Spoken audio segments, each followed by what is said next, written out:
Any questions from yesterday?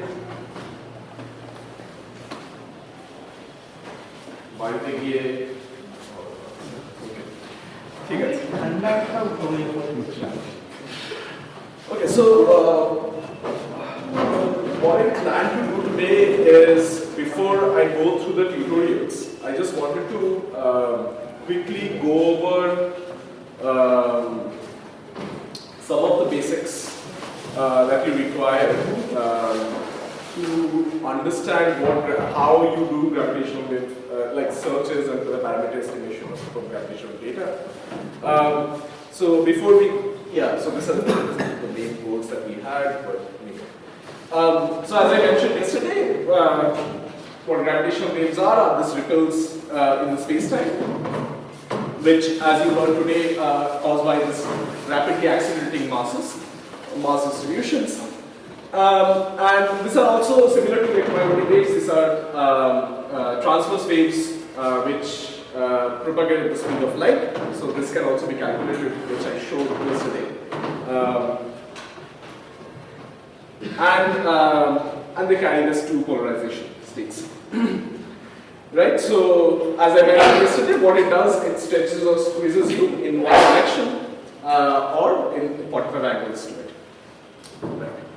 So, there are different sources that we generally are concerned, but as we mentioned, compact binary coalescences are what we have seen till now, but there are four major sort of sources of gravitational waves that we look for. We have the compact binary coalescences. These are model sources, so we know how to model them. The other sort of model sources are this continuous waves. So, as Shumanto just mentioned, if you have a rapidly rotating neutron stars and you have built some sort of asymmetry on top of it, that should also give you gravitational waves. Now, these gravitational waves will be monotonic. So, there won't be a lot of frequency modulations that you see. It will be almost monotonous. So that can also be modeled very well with just a frequency and a frequency derivative. So with that you can easily model this sort of continuous gravitational waves. But there are two sort of unmodeled sources, and we have pipelines to actually look for unmodeled sources as well, which we will not talk about. But we have pipelines to look for such unmodeled sources, which we haven't modeled. So these are bursts, some sort of a supernova burst or something, which can create. So an asymmetric formula of supernovae can create a burst of signal, and we don't know how to model it. So that's the problem. And the other sort of thing is all the unresolved sources can create some sort of a background, and this is the stochastic background that we look for. We have put some upper bound on the stochastic background, but we don't have an actual measurement. Okay, so as I mentioned, I will focus on CBCs, and as you can see from this sort of a simulation, the two bodies slowly inspire around each other, and as they come closer and closer, the radiation, they spin faster, so they rotate faster, and the energy radiated will also be larger. So that's what the three-phase, the coalescence, the three-phase is called, the spiral merger and the breakdown. And as I mentioned, the initial sort of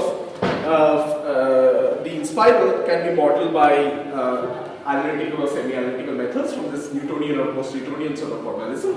So it's very well known. And then as you come closer to the merger, what happens is you have to actually resort to numerical relativity.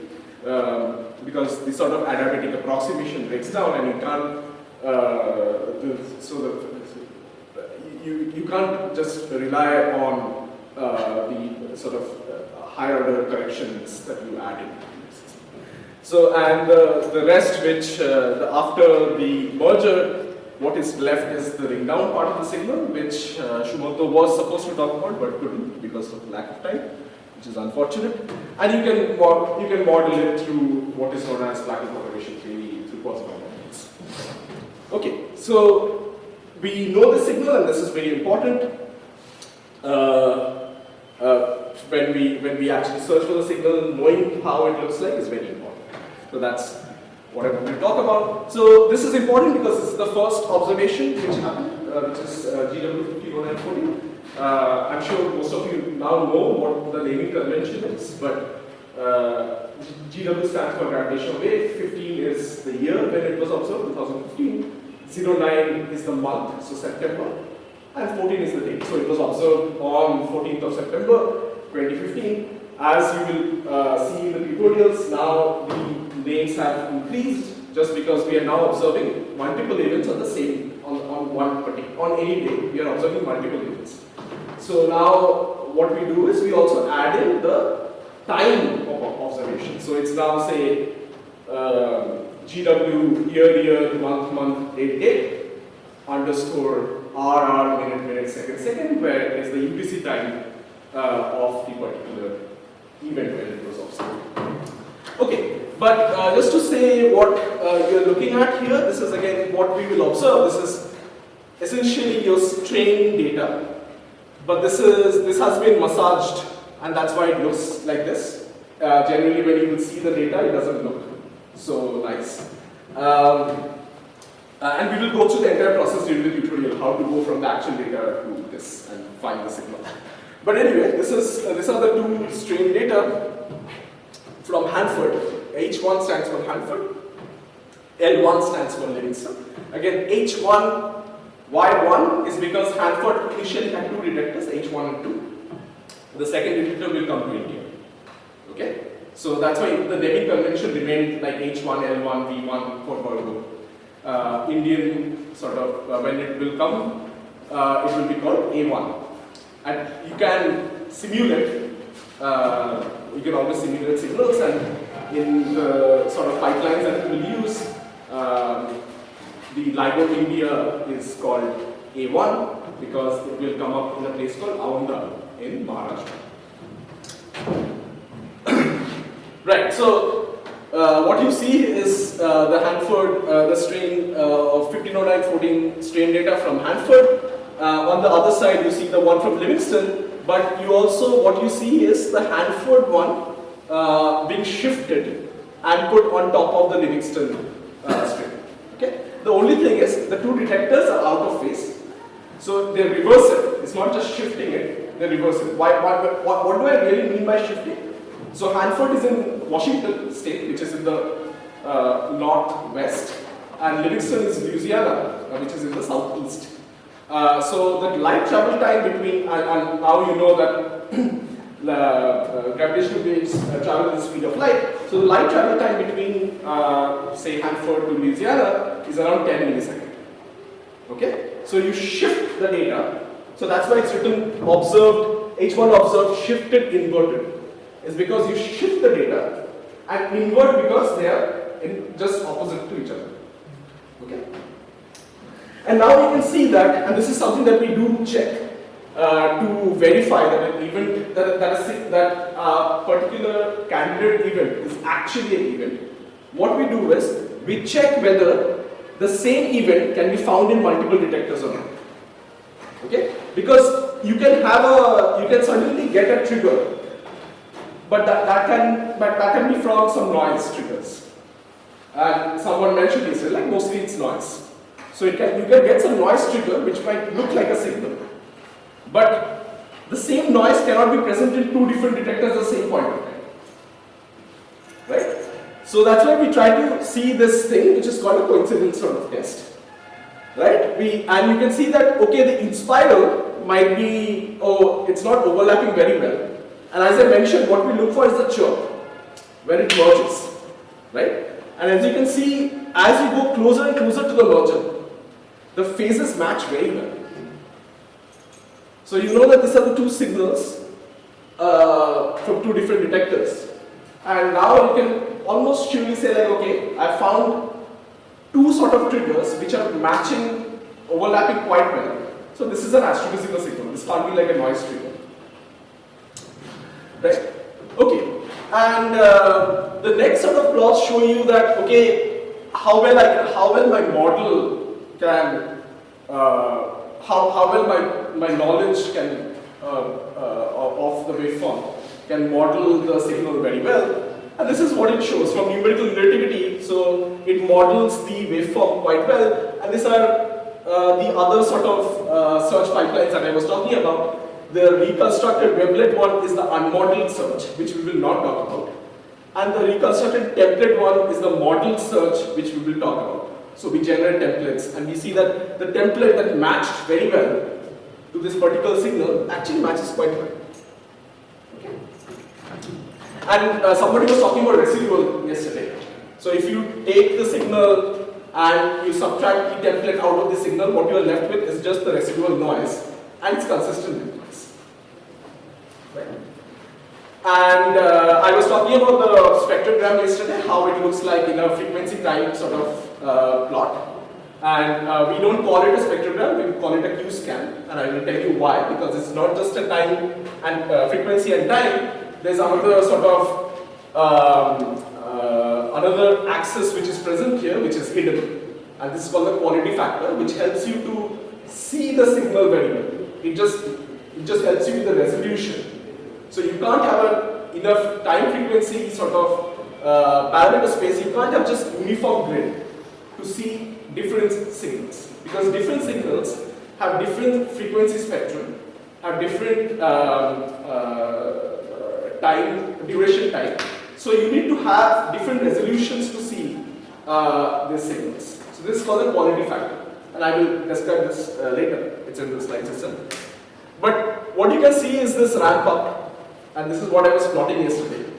So initially the frequencies are really small, but close to the merger, and you can see the color gives you the amplitude or the energy that is being radiated, square root of the energy that is being radiated. So as you can see that as it closer to the merger, the frequency suddenly ramps up. You get something which is called a chirp signal. And the radiation is also huge. So the radiated energy is also huge. Right.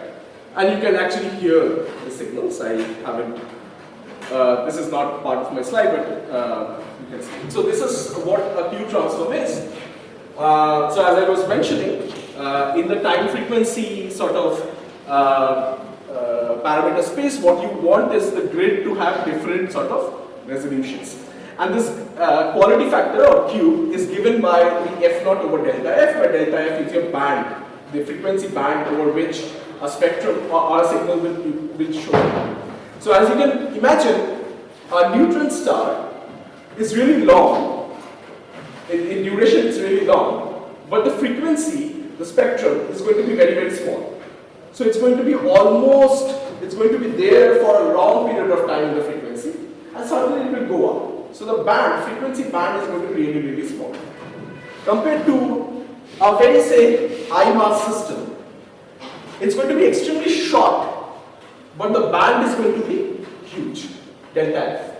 So this you can see even from the calculations that a heavy mass system will radiate out a lot of energy, but it's going to be the time of merger. Remember, I wrote down what is the time of merger, the calculation of the time of merger. So as you can see, if you increase the mass, the time is going to be very short in our band.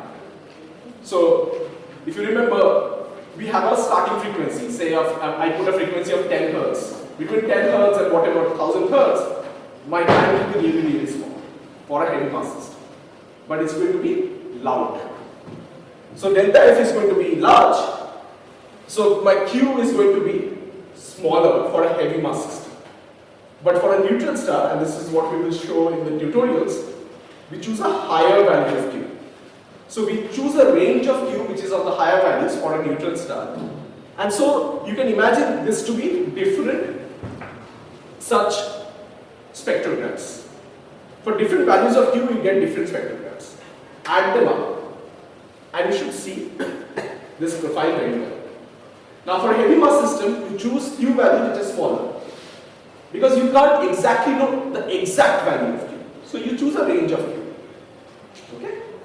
And you add up your spectrogram. for the different values of Q, and you see the profile. So that's what Q scan is.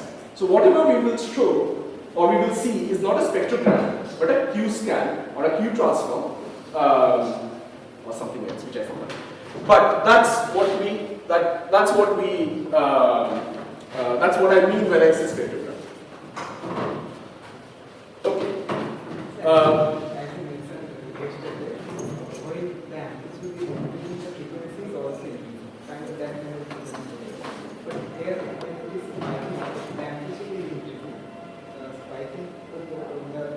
But the frequency is also so big. Frequency is increased. So it's a sharp increase of frequency. This is frequency. The y-axis is frequency. This is a sharp increase of frequency. So what you are not seeing is this part, because of the energy that is radiated is really small. It's again a scaling issue. Here it's really loud, and you see just this part. But you don't see the feeble sort of energy which is coming here. So this is the ramp up in the frequency, and the color gives you the amplitude. Amplitude is the color. So this is y-axis. You have a frequency ramp up over time. So this is a time domain. Okay, this is a different thing that we are seeing. This is a waveform in the time domain. This is a spectrogram. So this is the x-axis is time, which is here also the x-axis is time. Here the y-axis is strain. It's frequency here. So yeah. So if you take a particular instant of time, maybe not. Yeah, I'll talk to you about it. But this is in a very different thing. It's not the equivalent. Okay. So this is a simplistic model of the detectors, and this is what I was talking about. You have the laser, the light goes, splits at the beam splitter, and when the arms are equal, you have a destructive interference.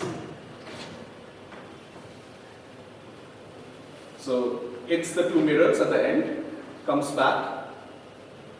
They now come at out of phase, destructive interference. You don't see any output at the photodiode. Okay?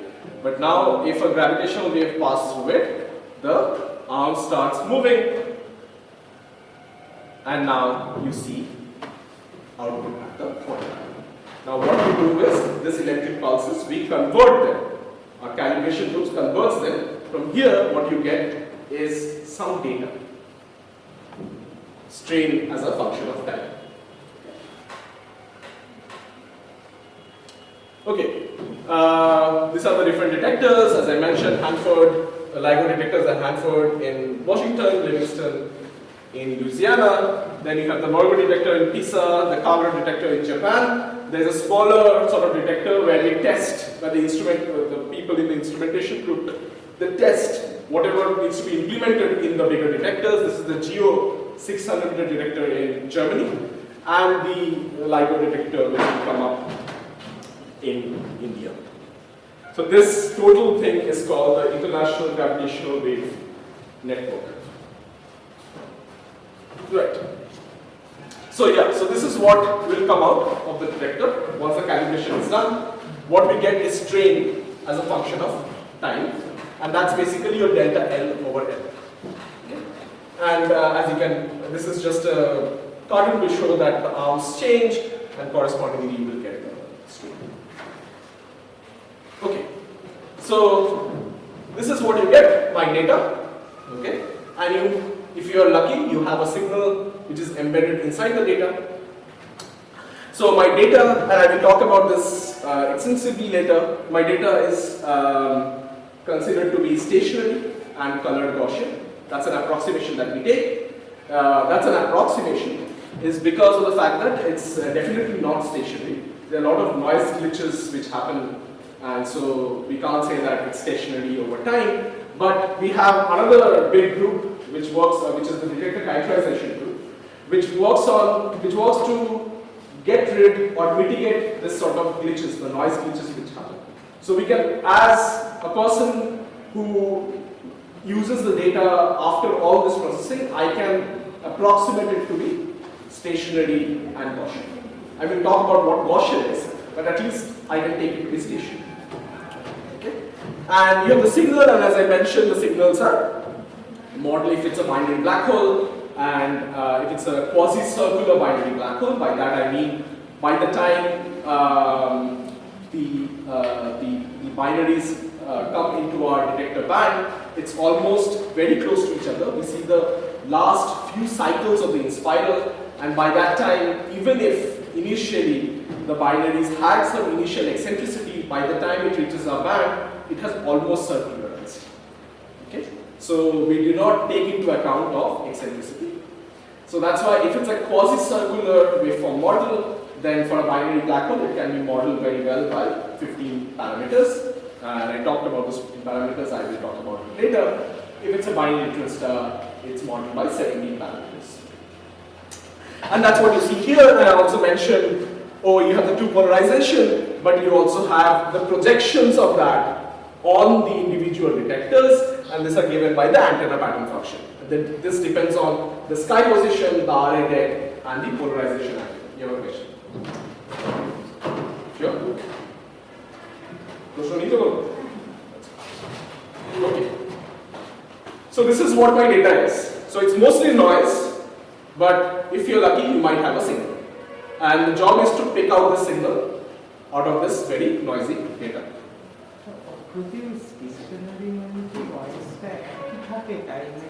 Time may not, it depends on translation symmetry.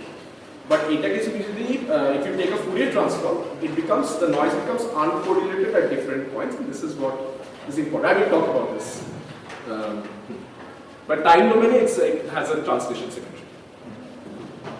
Okay, so this is our sort of entire line of Borgo-Kagura data flow. So the signal comes in to the interferometers, then there's this calibration group which converts the sort of output of the photodiode to some string data, h of t. The detector characterization group looks at the data, tries to figure out whether it's a noisy data or not, how can I mitigate those noises, make it such that people can then use it, consider the noise to be stationary and Gaussian. Okay, that's the job of the data characterization. If if they have checked the data, mitigated all the noises, then what we do is we look for signals, and that's what the searches is all about. So it involves different processes like whitening of the data. We will talk about it. What is whitening of data? But essentially, as you can see from the picture here, and I made a plot yesterday. Remember what I said how a PSD looks like, the power spectral density or the noise budget of the detector looks like. So as you can see, it looks like a bucket sort of a shape where it says like, okay, at lower frequencies, you are handicapped by seismic noises, ground motion. At higher frequencies, there are all these quantum sort of noises coming from lasers. But as you can see, this is a colored noise. By colored, I mean that the noise depends on the frequency. So the x-axis is the frequency here. The noise depends on the frequency. It's not flat. Okay? So I can go from this to this, which is flattening of the noise, which is now, it's a white noise. This is a colored noise, this is a white noise. No dependency with respect to frequency. Why do we need to do that? It's because of the fact that when I see the data, I have my template, I do a cross correlation to get the signal, my data and the template should be at the same footing. Okay? So if I have a data here and I have a data here, it's not on the same footing. If I flatten the noise out, then everything is at the same footing. Okay? So that's what I will do, but again I will talk about this, but this is what whitening is essentially what it means. Okay, I flatten out the data. So then we do the template matching. You have a vague idea of what it is, we will talk about it, but if I know what I'm looking for, I can cross correlate my waveform models to that of the signal, and this is called a template matching or match filtering. And I can find some interesting triggers. I still don't know whether they're actual events or not. I find interesting triggers. And I do a lot of post-processing after that. one thing, as I just mentioned, is a coincidence test. If a signal has happened here, it should also happen in the other detector. I do also a few other tests, which I will also talk about. And then I identify and say like, okay, I found a signal. Okay? Now if I found a signal, then I do this sort of event validation. It says like, whatever things I've done, there's a group.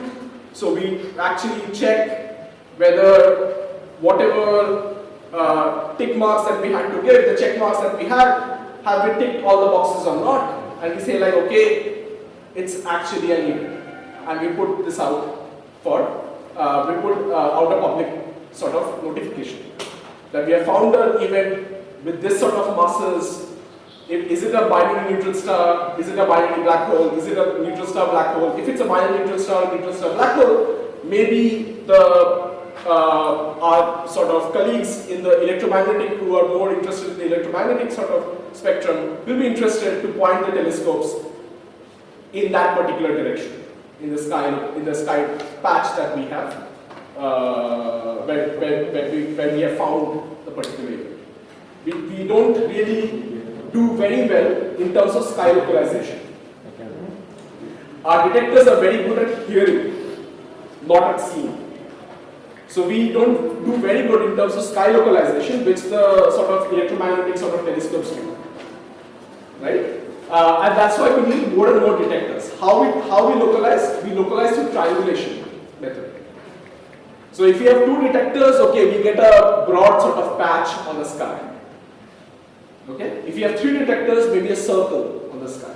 If you have four detectors, a smaller circle. So more and more detectors, better localization, and more detectors should be further away from each other.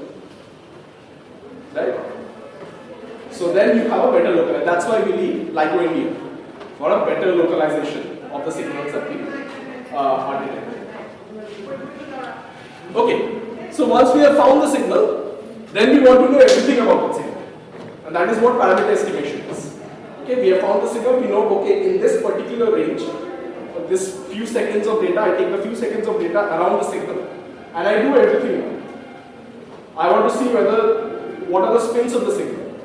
I want to see whether the spins are aligned to the orbital angular momentum or it's precessing. Are the sort of orbital plane is wobbling or not? So I want to know whether it's precessing, how far it is from us. I want to know about the particular sort of like inclination, like how it is oriented with respect to me. Then I can try to do other things. Like this are the basic things that I think. But I can try to do other things. I can try to understand whether is this particular event like whether this particular binary system is eccentric or not. I can add in eccentricity and check for it. I can also look for whether the system is lensed or not. So I can have my own model. I can test for alternative theories of gravity. Okay? So it just adds in more and more parameters to my model. But I can do that once I know exactly where the signal is. Okay? So that's what parameter estimation does. And once we have all those things, we put this out, say with a time of whatever, in 6 months, 1 year, we put out all these events as a catalog. So we have recently put out the 4th catalog. So the first catalog was all the events of the first 2 observation runs. The second catalog was the first 2 observation runs plus the first half of the 3rd observation run. The 3rd catalog was the first, second, and 3rd observation run. The 4th catalog which came out was the first 3 observation run and the first part of the 4th observation. We are done with the 3rd part of the 4th. Our 4th observation run is now complete, which was divided into 3 different parts: O4A, O4B, O4C. So all the results up to O4A is out now in public domain. You can use it. You don't have to be a part of the collaboration to do science. All the data is available, and this is what we are going to learn in the tutorial: how you can access the data, what you can do with the data. So templates is your understanding of what you're looking for. So so that's why I said initially, the CBC, the compact binary coalescence, or the continuous waves are model. You can do model searches because we know what we're looking for. So as Shumanko mentioned, from first principle you can write down what your H plus and H cross is. So you know what you're looking for. At least in the initial part, you know what you're looking for. So that's your inspire. Now you can do numerical integration. We know how to do all those things. For a two-body system, we have numerical simulations. So we have the merger, this final merger part as well. And from black hole breakdown, we know from perturbation theory, we know the breakdown part as well. Now you can stitch all these different parts together and form what is known as an inspiral merger breakdown waveform. So this entire waveform that you are generating is for say one combination of mass, let's say substrate. Yeah, that's my question. Suppose you know mass and something, but you don't know the R, right? R, you don't need that. Oh, to get the template, I don't need R. You are matching only the phase. The R comes to the amplitude. Okay. When we do cross correlation, the amplitude gets averaged out. So this is the waveform of the phase only. So what? Yeah. So what I said, the waveform is everything. I'm just saying that what we match when we do a match filtering is we match the phase. We don't care about the amplitude. Now the other thing is we are getting this waveform for some combination of masses. We can create this for different combinations of masses and spins, and we have millions and billions of those templates, and we don't do the cross correlation. Any questions? If we can go back to that slide where we saw the diagonals over the entire positions like Kabra.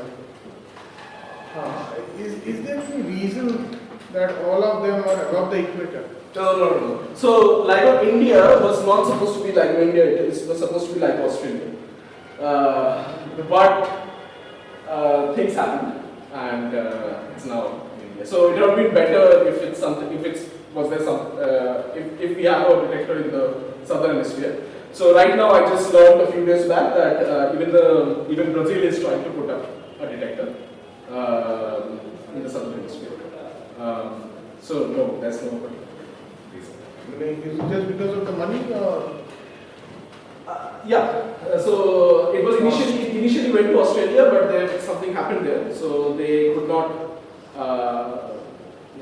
They don't want to go through it, and India was part of it. So the Indian government said that if it comes to India, we will fund the rest of it. So that's why.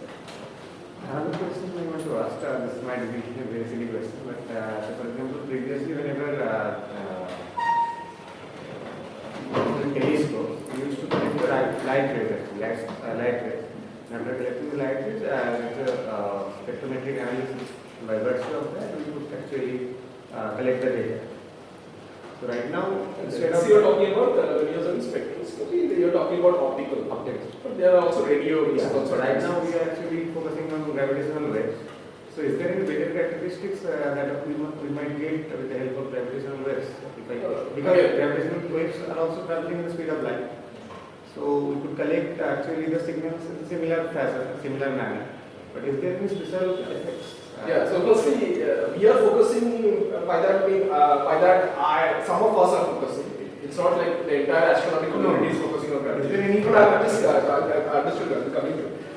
Everything is required. So that's why we are looking for multi-messenger sort of astronomy. So it's not like only gravitational waves are required. The advantage that we are talking about, yes, there are, because as Shumanto just mentioned, because of this factor G over C. So, and as I mentioned also yesterday, so any sort of gravitational wave comes to us without getting modulated in between. So you have, if electromagnetic rays are coming, it can be scattered, scintillated, and all those things. So you can probe much deeper. Given your frequency band, you can probe much deeper. So that's an advantage. So you are seeing the same profile of the same shape of the gravitational wave from a very distant source. You can see that.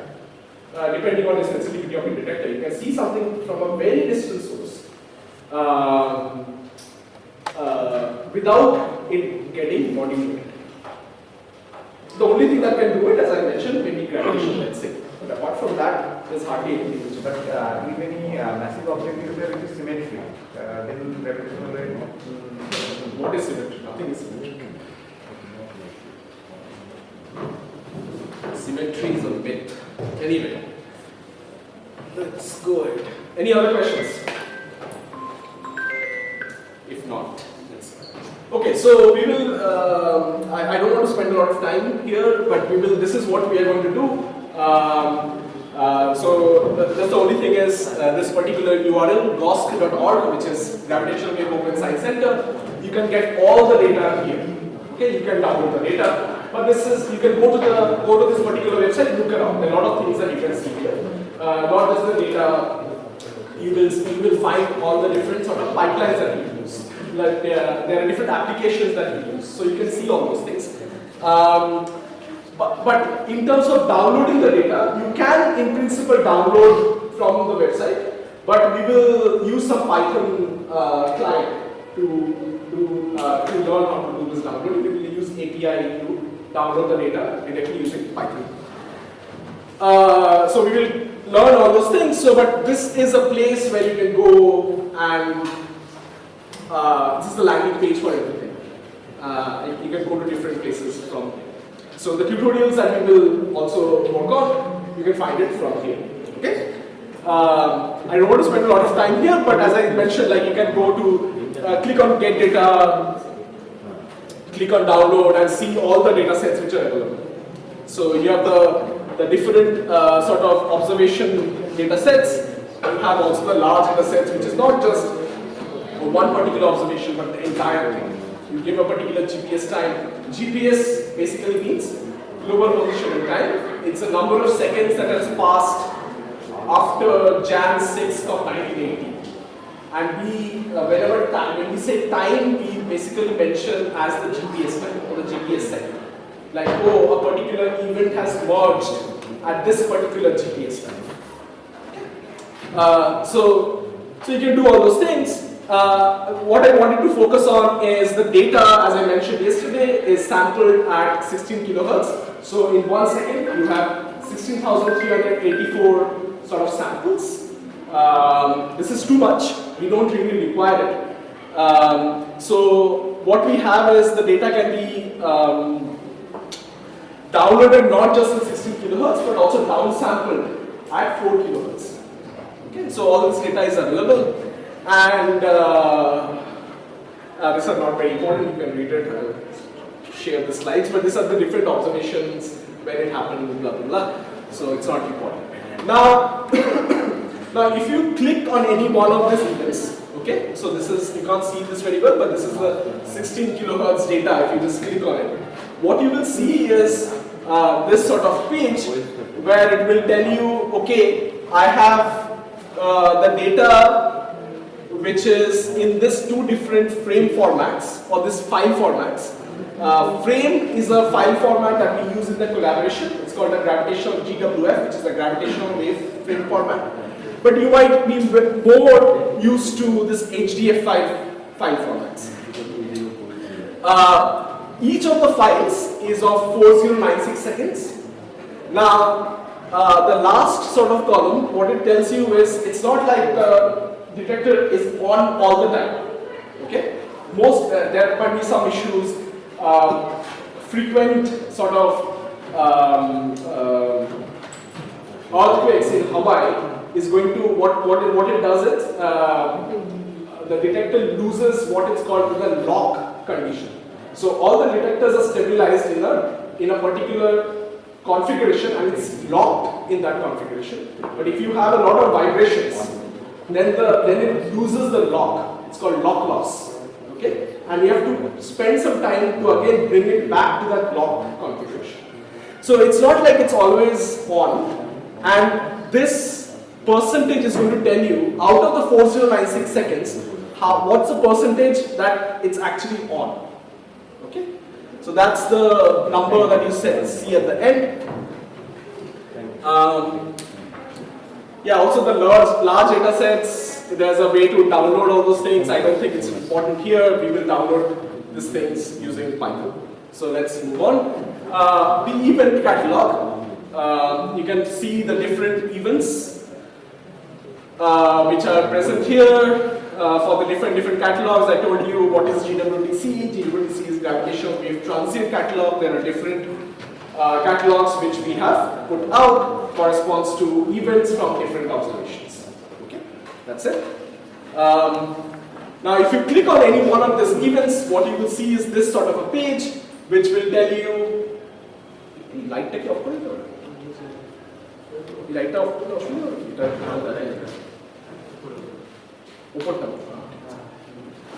right.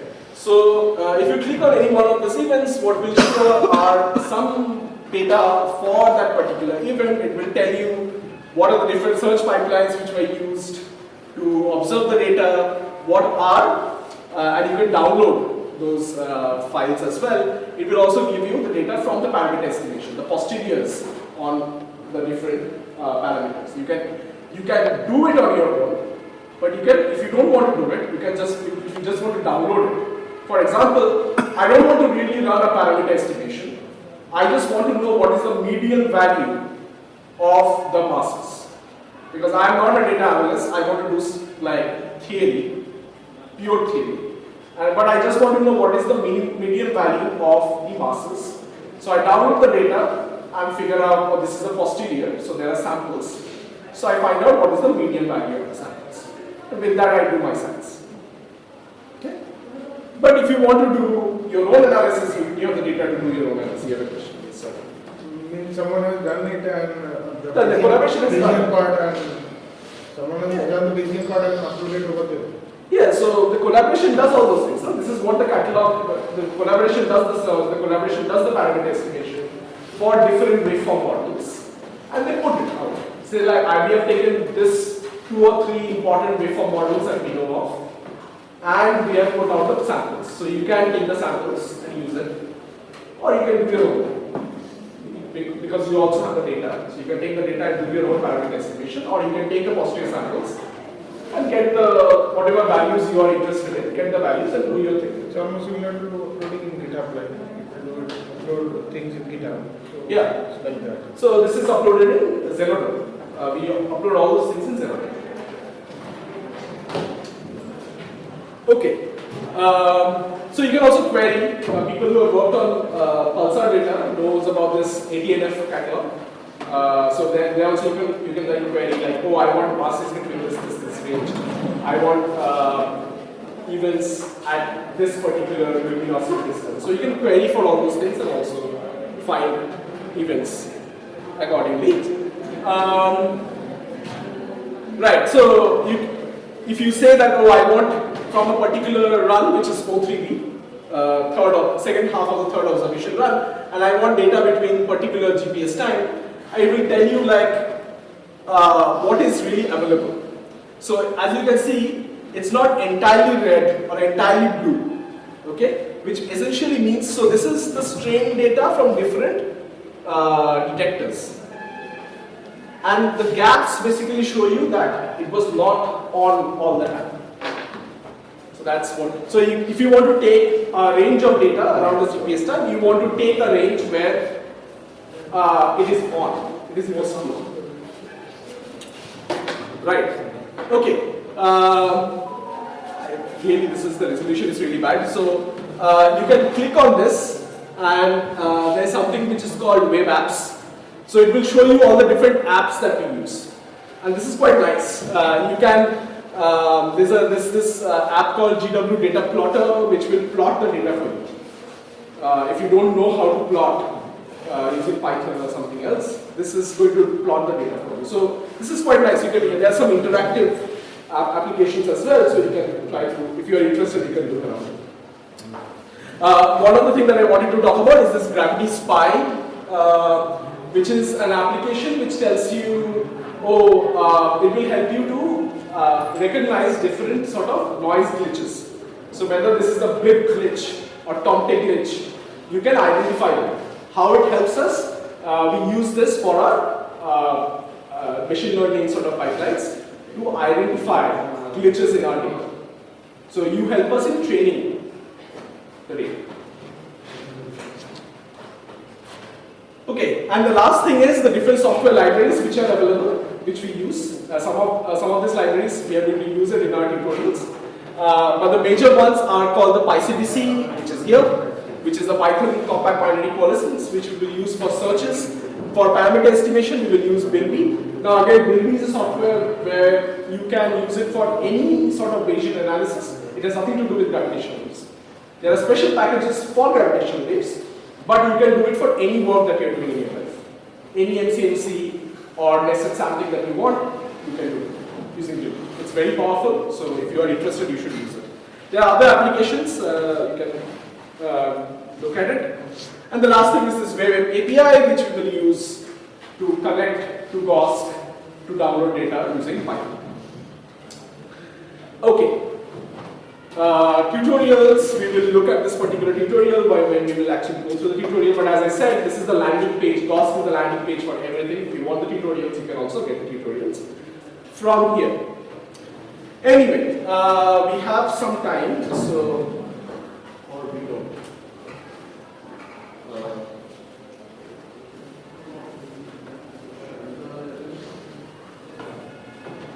Then we can kind of, okay, so the most important thing that you need to know is Fourier analysis.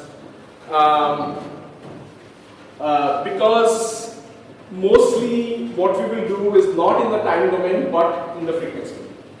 And the reason, I will talk about the reason, but let's just try to understand this. And I told you that our sampling rate is 16 kilohertz, which essentially means that we can probe up to a frequency of 8 kilohertz.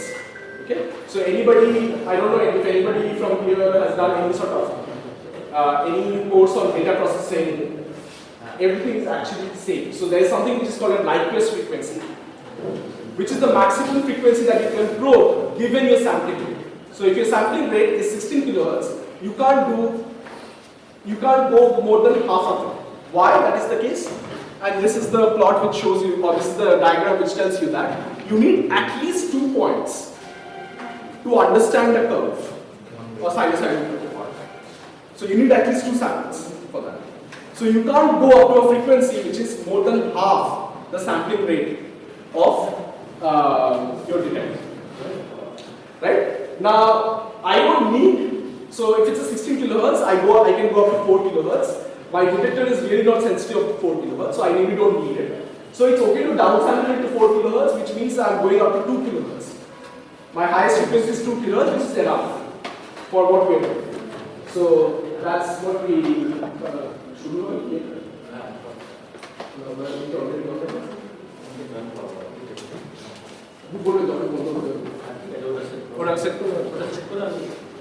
So that's what I know as the Nyquist frequency. Okay. And these are some basic definitions of what is a sampling interval is, which is 1 over my sampling frequency, and the frequency resolution is 1 over the total time.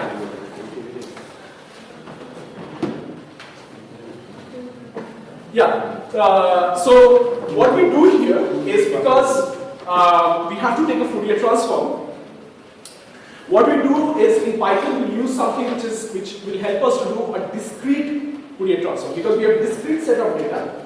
So if we take a discrete Fourier transform, and the package that we use is called or the function that we use is called FFT, or fast Fourier transform.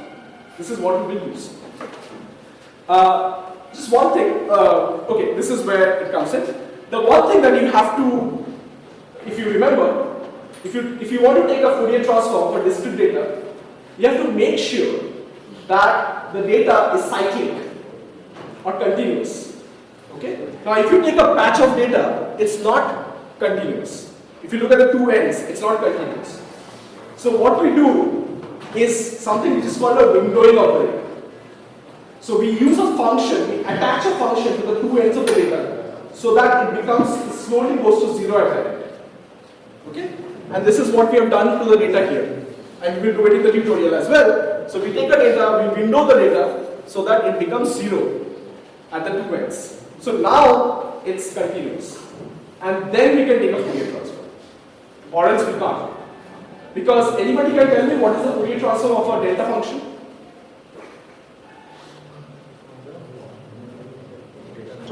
Sorry? Fourier transform delta is Gaussian. Anybody can tell me who is the Fourier transform delta function? আজকে মিষ্টিতে কি আছে? আজকে মিষ্টি কি আছে? Extra what? You will get extra sweets if you can tell me. সুই কে হবে না আর কিছু হেল্প করতে চাই না। Anybody? Thank you. It's a constant. Okay, it's 1. So what happens is, if there's a delta function, if there's a discontinuity at the end, and you have to take a Fourier transform, it will spread through the entire frequency. And this is a term which is called a spectral leakage, and you don't want that. So you have to window the data, make it continuous, and then take a Fourier transform. This is also related to the alternative principle. Okay, so this is how we calculate what is called the PSD. This is what we use to calculate what is called the PSD, or the power spectral density. We have the data, we use something which is called a Welch method to get the PSD. So this is by PSD I mean the plot that I made earlier. This is your some sort of amplitude, and this is your frequency here, and the detector looks. For the detector, it looks something like this. So this is around 10 Hz, and this is some thousands of Hz. And the detector is most sensitive when the noise is minimum, which is around some 100 Hz. So how do we do that? As you can see, this is in the Fourier domain. This is in frequency domain. So this is in time domain. What we do is we take chunks of data, say a 4-second chunk of data, window it so that it becomes continuous in that chunk, and take a Fourier transform. Okay? Now once you take a Fourier transform, you have to have a measure of that Fourier transform. Let's say the median value is a good measure. You take the median of that, and for the different chunks, you do the same thing and plot it. And that gives you a measure of the noise spectrum of the data, which is your PSD. Now, here this is, so if you look at the top sort of column here, this is that's what is being done. You're making different chunks and you're taking a Fourier transform. But what we are saying is, because we are doing the windowing, we have to also take into account of the edge effects. So we can't have distinct sort of chunks of data. We should have overlapping chunks of data. Right? Which will take care of the edge effects that are coming because of the windowing. So that's why we take overlapping chunks of data and do the Fourier transform.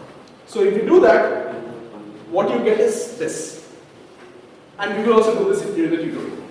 This is your power spectral density. Okay? If you take, it goes up to the order of 10 to the power of minus 40. If you take, and this is not really, SNF is not the power, this is the amplitude. No, sorry, opposite. This is the power. If you take the opposite of it, it's the amplitude. So, or the square root of it is the amplitude. And so, we are sensitive, our strain is sensitive of the order of 10 to the power minus 23. Because the power is up to sensitive of 10 to the minus 44, 40 to 44. So, this is what my power spectral density is. I can actually, it's a good time to stop. So,